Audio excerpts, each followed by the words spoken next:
Wanted to get into an RPG, but don't know where to start? Let's run through some pre-made content and see if it sounds right for you. Hoard of the Dragon Queen is the second adventure module made for Dungeons & Dragons 5th edition.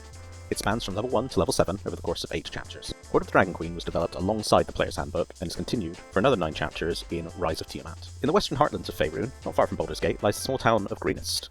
And as soon as you arrive, a dragon appears to lay waste to it. As you try and help the townsfolk, you learn of the cult of the dragon, and chase them across the Sword Coast to stop them from doing something dragon-related. I mentioned that Lost Mine was a bad reintroduction to the Forgotten Realms, and Hoard of the Dragon Queen is a bit better.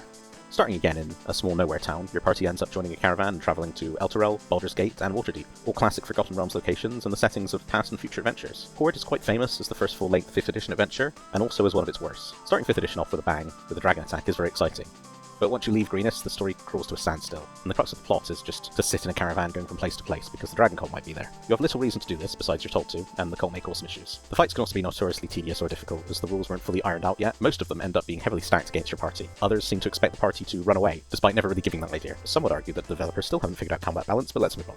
The chapter focuses are protecting a town from dragon attack and a raid by cultists, tracking down the raiders' camp, starting the caravan and investigating a dragon hatchery, heading out on the road through Elturel and Baldur's Gate looking for cultists, heading through Waterdeep and continuing north looking for cultists, heading to a nearby castle looking for cultists, heading to the Grey Peak Mountains looking for cultists, and attacking a floating sky castle looking for cultists. Battling the dragon cult is very cool in concept. Far too many D&D adventures start with rats and goblins and get to vampires and dragons maybe 10 levels in. Opening with dragons is a great idea, and the first encounter is fondly remembered. Exploring the Sword Coast is quite exciting. Getting to visit these legendary locations, if only for a moment, can be kind of cool, especially as a build-up to exploring them in future adventures. The combat is not engaging. Most fights are from random encounter tables, most are too difficult.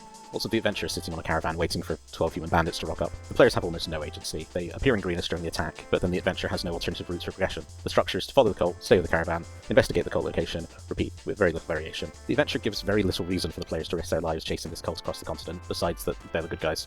The GM is going to have a hard time too, as the adventure gives very little information.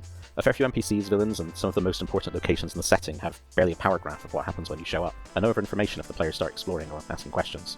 I hate to say it, but read up a bit on the areas you visit, and let the players have more agency. Rather than just following the caravan, maybe have the players in charge of a task force, and rather than just going where they're told, have them get reports or discover signs of cult activity and make their own decisions on how to tackle it. Although this is such a rewrite, it may be worth playing something else. Tone down the combat. There's plenty of people online that have rebalanced the encounters with more modern ideals. Hoard of the Dragon Queen may start with a bang, but that bang turns into a whimper over a long, grueling crawl. I'm going to have to give it a 3 out of 10.